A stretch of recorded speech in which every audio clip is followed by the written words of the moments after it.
Hey, premier saumon! Oh yes! Wouhou! Dans un endroit là vraiment Incroyable. super. Écoute, on vient d'observer des ours Kodiak. On est en compétition avec les ours ici. Ça a des bonnes dents là qu'on a emporté dans. Ça va beau? C'est du savon, hein?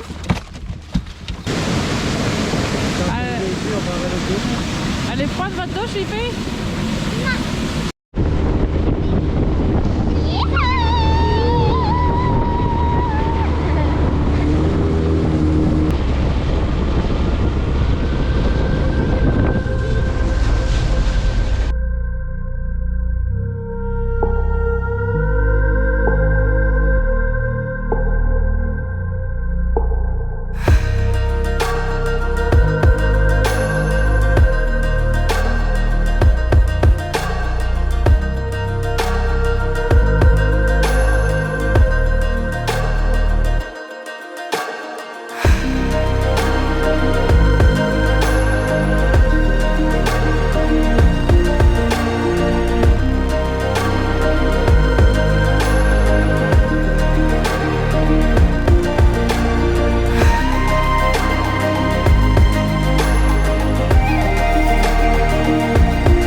Notre bateau est juste là-bas, on vient de débarquer à la Hatchery, on a laissé notre dinghy ici.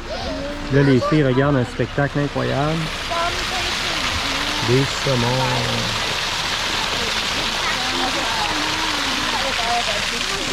They all get pulled back to the cannery and they use it for fish oil and pet food. It's here like half of the year, the rest of the time it's in town. OK. Wow! Les voir, les filles!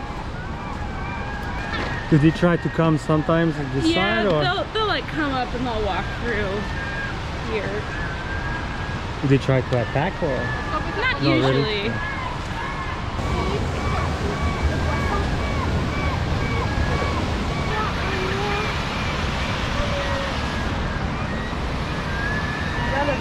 C'est incroyable ce qu'on voit ici, le spectacle est fantastique. On voit les ours juste derrière nous autres. C'est mieux que dans un zoo parce que dans le fond, il n'y a aucune barrière ici. Ils sont juste à côté de nous autres.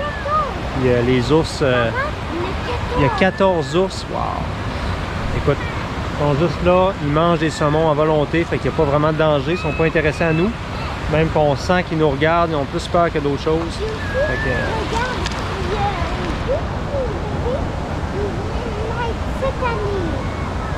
il y a des mamans ours avec leurs bébés. Regarde ça, les mini.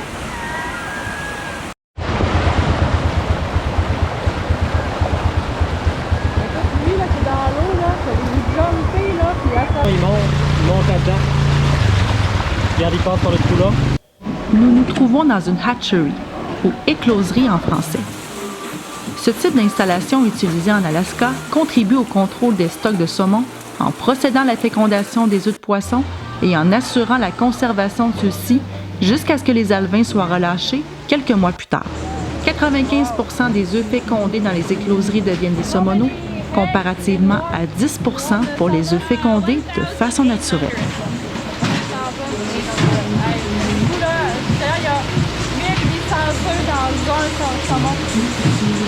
Super de belle visite qu'on vient de faire ici. Écoute, l'assistante manager nous a fait faire le tour, nous a expliqué tout le fonctionnement des saumons. Là, actuellement, c'est la période des chubs. Puis il va y avoir la période des saumons, des silver bientôt. Et les ours juste derrière nous autres encore ici. Super de beau spot. Écoute, en plus, les gens sont super accueillants. C'est gratuit. Ils font ça par plaisir. Puis, elle nous expliquait qu'on est à peu près le 5e voilier cette année. Puis en environ une dizaine par année, pas plus, qui viennent ici. Fait que, on se rend compte qu'on est des privilégiés d'être dans des endroits comme ça. C'est juste wow. Hein?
Hey Marine!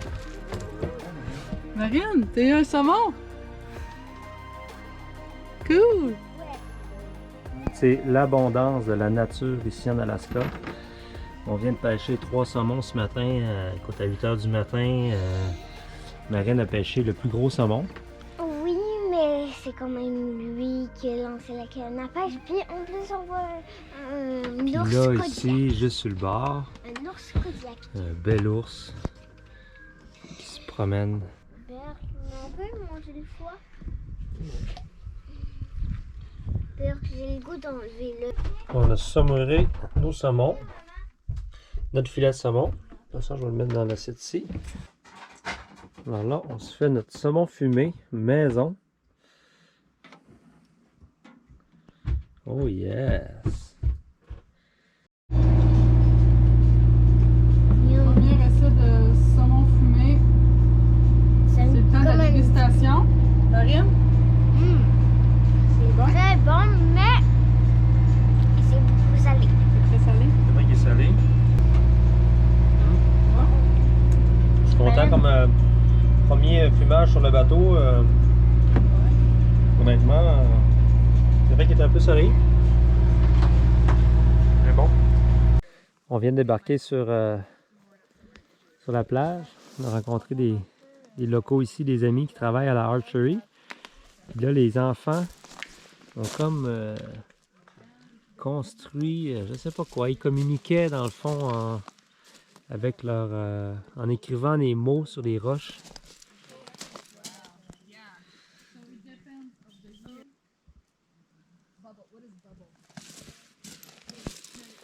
Un bon de 5, ah ouais? Oh, wow, ben lisez!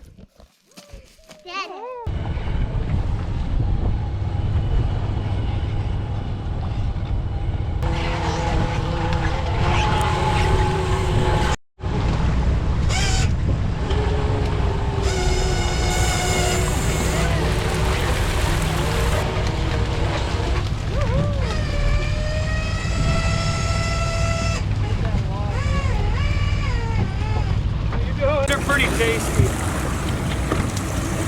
Most of these are humpies. So where are you guys from? From Quebec! Oh wow, cool. Yeah. Oh, there you go. Hey, thank you! Thank very You you! betcha. Bateau de pêche ici derrière moi, on le filmait, on voulait voir un peu leur travail, on montait leur filet plein de poissons.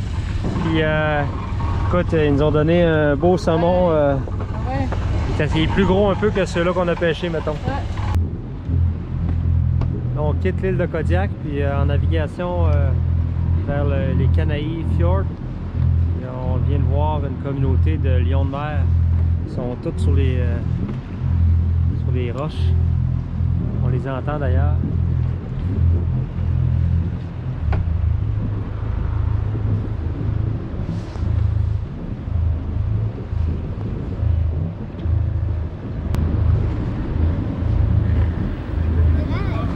Oh, il y a quelque chose qui se passe là.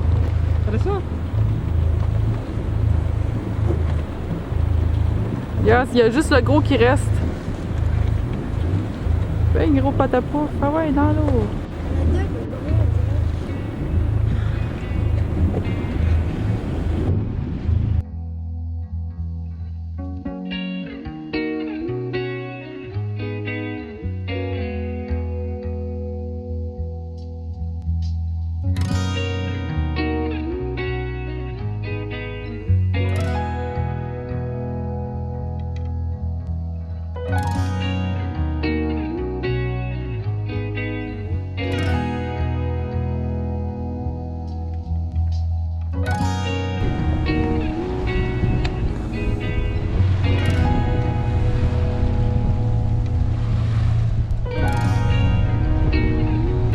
On s'apprête à rentrer dans le Northwest Glacier.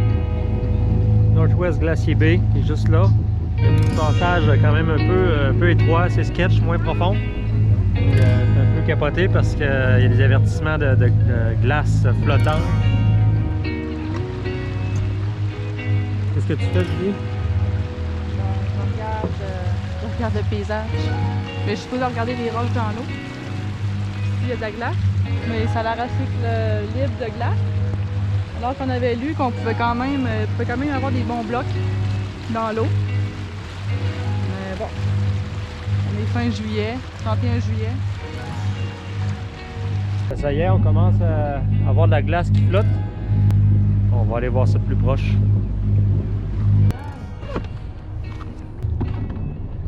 Il y a plein de morceaux comme ça dans la baie. Je me rends compte que c'est quand même assez gros comme morceau. Faut pas frapper ça, mettons. Wow, c'est assez intense ici comme feeling. Avant les glaces puis les glaciers, puis aussi en sachant que les cartes sont plus ou moins fiables. Les profondeurs n'ont pas été sondées de façon égale un peu partout. Il y a des endroits que c'est bien, puis d'autres endroits qu'on peut avoir des surprises. Fait que ce que je fais, c'est que je navigue avec le Navionics du iPad et aussi une carte papier, une carte électronique, mais qui équivaut à la carte papier, puis la carte du bateau. Donc 3 sources, c'est toujours plus fiable, mais aussi être très vigilant, puis avec nos yeux. Julie est en avant, regarde pour les roches, les morceaux de glace. Puis moi j'ai un œil attentif sur le profond 10 mètres, sur le Depth Sonder.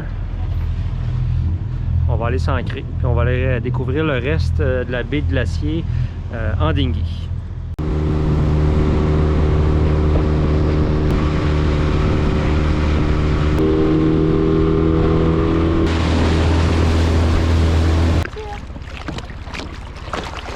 C'est des bons morceaux de glaçons qui flottent. C'est juste la partie qu'on voit en plus. Fait que ça vient du glacier Northwest Glacier qui fond. C'est sûr que là on est en été, puis en plus avec le réchauffement de la planète, ça fond de plus en plus vite.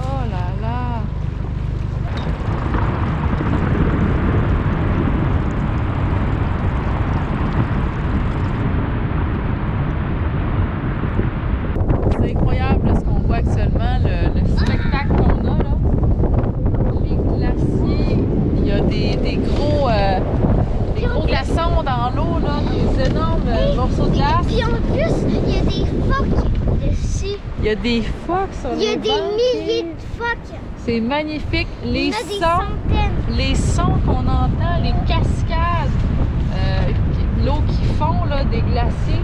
On entend des mini-avalanches. C'est incroyable. Là. On est submergé D'être ici, de choses extraordinaires. d'être ici en dinghy. Wow. La chute. On entend les chutes. On entend le glacier qui fond. Au torrent d'eau. On s'approche pas trop parce qu'il y a vraiment des gros morceaux de glace qui tombent.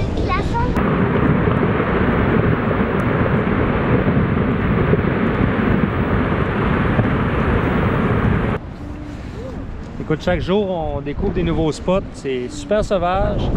Il y a très peu de bateaux. On en rencontre quelques-uns. On se sent vraiment privilégié d'être dans ces endroits-là. On sent qu'on est dans des endroits qui sont pas mal moins visités que ce qu'on a fait à venir jusqu'à date. C'est génial.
Là, tantôt, quand on s'est promené, on s'est ramassé des kits de glace flottant, du glacier.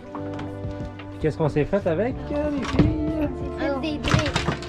Petit drink, sans On a de alcool, la bien sûr. belle glace fraîche du glacier. J'ai dit, je ne permets même pas à regarder. Et c'est important ça, se regarder dans les yeux. Ah ouais, papa, on peut pas te regarder dans les yeux, toi? Moi, je te regarde toujours dans les yeux.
Direction Seward. On va probablement arrêter à l'ancre un petit peu avant. On a 45 000 à faire. Mais avec ces paysages-là, quand on navigue, c'est vraiment juste un plaisir. C'est super calme. La météo est avec nous autres. On a du beau gros soleil. Là, ce matin, c'est pas chaud. Il fait à peu près 7 degrés. Mais ça va réchauffer dans la journée dès que le soleil va apparaître. Écoute, c'est juste... magnifique, c'est grandiose les paysages qu'on voit ici. Partout dans les baies, les glaciers. On voit des mammifères, des phoques. Wow, des baleines. Beaucoup d'oiseaux. C'est juste génial.